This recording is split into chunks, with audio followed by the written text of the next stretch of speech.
HP gue mana ya? Kenapa lu? HP gue hilang. Wah, ini kita aduin aja kesini dah. Soalnya soal itu juga bau tuh. Aduh, gimana tuh? Udah, ayo ikut gua. Oke.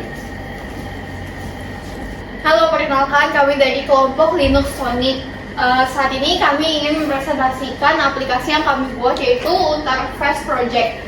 Selanjutnya, berikut merupakan anggota dari kelompok kami. Kami terdiri dari 10 orang. Selanjutnya, berikut merupakan CV masing-masing anggota kami. Selanjutnya, pertama ada saya sendiri, Dr. Evangela sebagai UI UX designer. Ada saya Tasya Mulia Salsabila sebagai developer tim. Saya Jasinkan sebagai software developer. Saya Nicholas Sasakiri sebagai business analis. Saya Kamendita sebagai sistem administrator. Saya David Mendy sebagai quality assurance spesialis. Saya Azra Fialis sebagai UX researcher. Saya Reza Garo sebagai network security engineer. Saya Sandi Alam sebagai software architect. Saya Bari sebagai program developer. Apa sih Untarfest? Untarfest merupakan aplikasi yang dibuat untuk menjadi sarana bagi mahasiswa untuk menuangkan aspirasi, keluhan, dan cerita dengan leluasa, khususnya untuk mahasiswa Untar. Selanjutnya, ini adalah penjadwalan proyek kami yang kami buat di Project Libre. Selanjutnya, ini juga penjadwalannya. Selanjutnya, kami ada membuat flowchart dari aplikasi Untarfest sendiri yang terdapat juga di laporan. Selanjutnya, berikut merupakan mind map dari aplikasi Untarfest. Ada what, when, why, how, where, dan who. Selanjutnya, ini ada rencana anggaran biaya atau RAB dari aplikasi Untarfest sendiri. Dan ini merupakan billing rate dari masing-masing peran yang bekerja untuk aplikasi Untarfest. Selanjutnya, berikut merupakan step by step pembuatan prototipe memakai Figma. Pertama ada halaman start, berikut merupakan start page-nya yang sudah jadi. Pertama kita memilih frame yang kita pilih adalah iPhone 14. Setelah seperti ini, kita klik kanan untuk mencari font awesome ini di plugins. Font awesome ini gunanya untuk kita mencari icon baterai, wifi, dan yang ada di sini. Selanjutnya kita juga pilih teks untuk menulis waktu. Selanjutnya kita buat ilustrasi ini memakai ellipse. Kita buat di ukuran 300x300 dengan layer password dan warnanya ungu muda seperti yang tercantum di sini. Selanjutnya kita pakai ilustrasi dari Undraw. Selanjutnya di sini kita sudah membuat ilustrasi dari Undraw-nya. Kita menambahkan teks dan warna serta kita membuat get started ini dengan shape-nya rectangle dan curves-nya adalah 10. Di sini saya akan menjelaskan halaman login. Ini ada login page. Pertama kita membuat desain dulu kosong, lalu kita membuat logonya dari Canva, lalu kita memilih desain dan warnanya. Nah, di sini setelah menyatukan semuanya, lalu kita menentukan ukurannya, memilih pewarnaannya, membuat letterbox di sini, lalu menambahkan ikonnya, menambahkan icon password, lalu menambahkan icon confirm passwordnya. Lalu memilih shape lagi, menentukan ukuran desain, memilih pewarnaan, displaynya kira-kira udah jadi seperti ini, lalu mengambil tombol button dari get started, lalu dipindahkan menjadi di halaman login page. Lalu memilih shape line, menentukan warnanya, menentukan desain ukuran, memilih icon, lalu memilih shape-nya. Selanjutnya ada halaman register. Sini ada register page-nya. Pertama-tama kita buka Undraw, lalu kita letakkan ilustrasinya, lalu kita tambahkan teks. Terus setelah jadi ya kita atur teksnya, kita atur warnanya, kita atur desain, lalu pilih rectangle dan buat form sign up-nya. Lalu kita pilih flip content untuk menghilangkan objek di luar frame. Berikutnya ada halaman forget password. Tampilannya akan seperti ini. Lalu pertama kita buat dari halaman kosong, terus tambah tulisan forget password dengan teks seperti ini. Lalu berikutnya untuk membuat bagian ininya, kita akan pilih rectangle, terus atur desain, atur warna, pilih ellipse, lalu atur warna lagi. Dan hasil akhirnya akan seperti ini. Lalu untuk verify code ini, membuat tombol buttonnya, kita pilih rectangle, atur desain, dan atur warna. Selanjutnya ada edit profile page. Nanti hasilnya seperti ini. Pertama kita atur skalanya dulu, kasih pilih edit, atur stroke-nya, atur warna, sama upload foto. Habis itu kita bikin garis ininya dengan menggunakan shape line. Habis itu kita atur teksnya dan membuat field untuk menulis namanya. Habis itu kita pilih rectangle, atur border radiusnya. Habis itu kita bikin button. Habis itu bikin teks untuk tulis save changes-nya. Habis itu ubah warna rectangle supaya jadi warna ungu.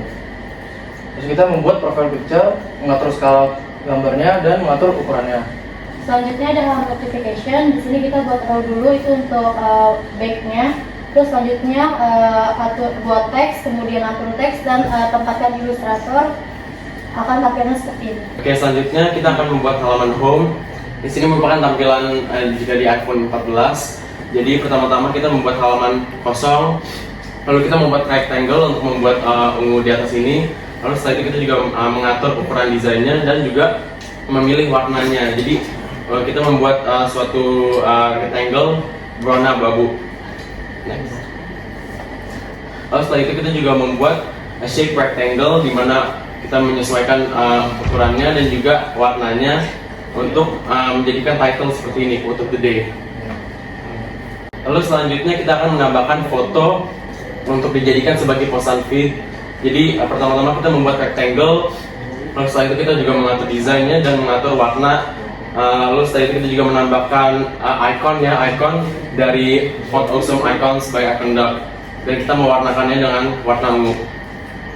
Lalu setelah itu kita juga membuat suatu rectangle ya. Nah, rectangle-nya ini dibuat untuk menampung semua komen-komennya. Lalu setelah itu kita juga membuat icon dari Font Awesome Icons by Akenduck. Jadi ada icon chat dan icon love. Lalu setelah itu kita juga group dan frame semua tersebut untuk diperlakukan dengan sama. Lalu jadi grouping itu tujuannya agar bisa di scroll. Jadi scroll itu bisa vertikal maupun horizontal. Kita milihnya vertikal, jadi bisa naik bisa naik turun. Lalu setelah itu kita juga memilih clear content agar elemen yang ada di luar frame bisa tidak diperlihatkan. Di sini ada halaman profile, tampilannya seperti ini.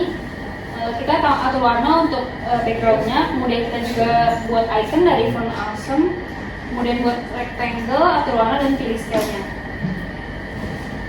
Kemudian di sini kita mengatur border dan fill untuk image-nya. Kita juga menggunakan shape ellipse, mengatur scale, kemudian menambah icon edit dengan menggunakan plugin Font Awesome. Setelah itu atur profile dan stroke-nya dan pilih rectangle. Di sini juga kita mengatur dan menambah logo dan icon, ditambah teks juga untuk bio-nya, kemudian atur desain, fitur drop shadow dan atur fill-nya. Di sini juga ditambahkan lagi logo dan icon, banyak digunakan icon.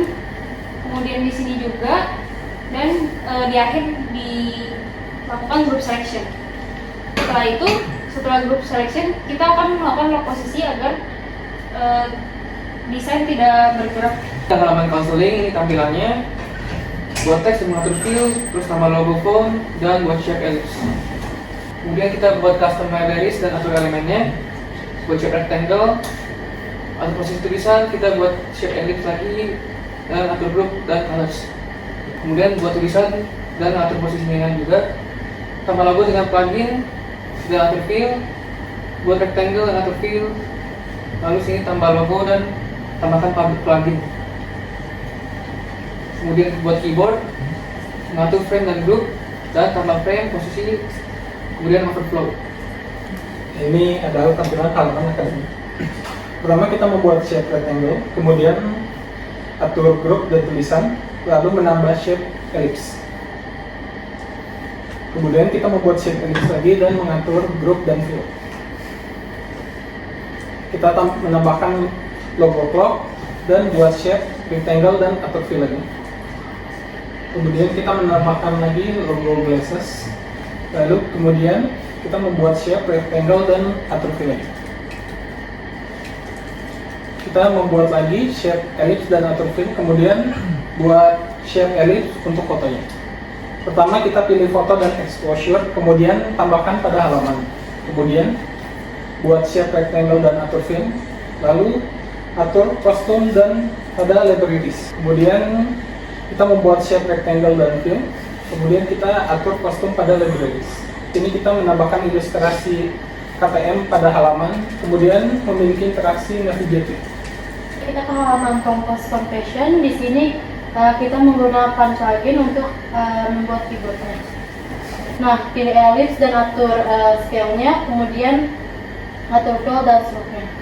Selanjutnya ada halaman bookmarks. Berikut merupakan bookmarks page yang sudah jadi. Kita copy quote of the day, profile, dan confession-nya ini dari homepage. Lalu kita tambahkan kalendernya ini. Selanjutnya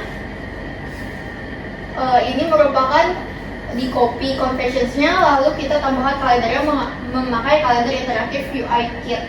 Kemudian ada halaman jurnal, tampilannya seperti ini. Jadi yang dilakukan pertama adalah membuat rectangle dan mengatur fill. Di sini juga kita gunakan menambah ellipse dan mengatur fill. Kemudian di sini juga ditambahkan logo dan rectangle serta diatur fill-nya. Kemudian di sini ada halaman Compose Comments. Ini tampilannya yang udah jadi. Di rectangle atur warna. Lalu di sini menambahkan icon, comment dan like. Kemudian di grouping dan framing. Lalu mengatur corner radiusnya. Menambahkan item link menggunakan plugin Infinify dan membuat text field, word comments dan mengatur warnanya. Oke, berikut semua tampilan dari page yang kami telah buat, mulai dari start page hingga bookmarks. Dan kita juga melakukan interaksi antar tiap page dengan menggunakan tools Navigate to. Berikut adalah bisnis model kanvas. Key partners kita ada para psikiater, aktivitas kita berkonsultasi, value prop kita ada aplikasi Untarfest sama kepuasan para mahasiswa. Customer relationship kita melalui daring, channels kita Figma, customer segment kita adalah para mahasiswa. Cost structure kita ada SDA dan uang, lalu revenue streams kita dari Universitas Tarumanegara. Sekian presentasi dari kelompok kami.